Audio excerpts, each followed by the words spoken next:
സംസ്ഥാനത്ത് ഇന്നും നാളെയും വേനൽ മഴയ്ക്ക് സാധ്യത. തെക്കൻ കേരളത്തിലും മധ്യ കേരളത്തിലും ഒറ്റപ്പെട്ട ശക്തമായ മഴയ്ക്ക് സാധ്യതയെന്നാണ് പ്രവചനം.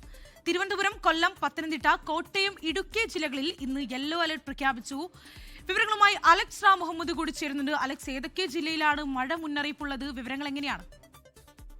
ശ്രീനിധി, സംസ്ഥാനത്ത് പല ജില്ലകളിലും വേനൽ ചൂട്, അതായത് ചൂട് അങ്ങനെ ചുട്ടുപൊള്ളുകയാണ്. ഇതിനിടയ്ക്കാണ് അതിന് ആശ്വാസമായി വേനൽ മഴ എത്തും എന്ന മുന്നറിയിപ്പ് അല്ലെങ്കിൽ പ്രവചനം കേന്ദ്ര കാലാവസ്ഥാ വകുപ്പ് നൽകുന്നത്.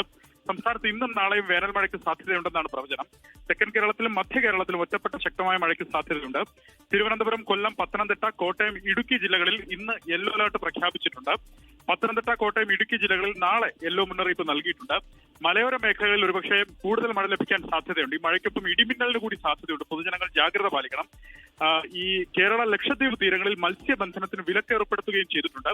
അതിന്റെ പ്രധാനപ്പെട്ട കാര്യം, ബംഗാൾ ഉൾക്കടലിൽ ഒരു ന്യൂനമർദ്ദം രൂപപ്പെട്ടു. ഇത് ഫെബ്രുവരിയിലെ രണ്ടാമത്തെ ന്യൂനമർദ്ദമാണ്. തെക്ക് പടിഞ്ഞാറൻ ബംഗാൾ ഉൾക്കടലിൽ രൂപപ്പെടുന്ന ഫെബ്രുവരിയിലെ രണ്ടാമത്തെ ന്യൂനമർദ്ദമാണിത്. അതുകൊണ്ടാണ് ഈ മഴ സാധ്യതയും ഒപ്പം ഈ കടലുമായി ബന്ധപ്പെട്ട് മത്സ്യത്തൊഴിലാളികൾക്ക് മുന്നറിയിപ്പ് നൽകിയിട്ടുള്ളതും. രാത്രി മൂടിക്കെട്ടിയ അന്തരീക്ഷം തുടരാൻ സാധ്യതയുണ്ട്. ഇന്നും നാളെയും മധ്യ തെക്കൻ ജില്ലകളിൽ വൈകുന്നേരം മഴയ്ക്കുള്ള സാധ്യത നിലനിൽക്കുന്നു. വടക്കൻ ജില്ലകളിലും അല്ലെങ്കിൽ വടക്കൻ ജില്ലകളുടെ കിഴക്കൻ മേഖലയിലും ഒറ്റപ്പെട്ട മഴ സാധ്യത നിലനിൽക്കുന്നെന്നാണ് പ്രവചനം. തീർച്ചയായും അങ്ങനെ കനത്ത ചൂടിന് ആശ്വാസമേകാൻ സംസ്ഥാനത്ത് ഇന്നും നാളെയും വേനൽ മഴയ്ക്ക് സാധ്യത. അലക്സ് റാം മുഹമ്മദാണ് വിവരങ്ങൾ പങ്കുവച്ചത്.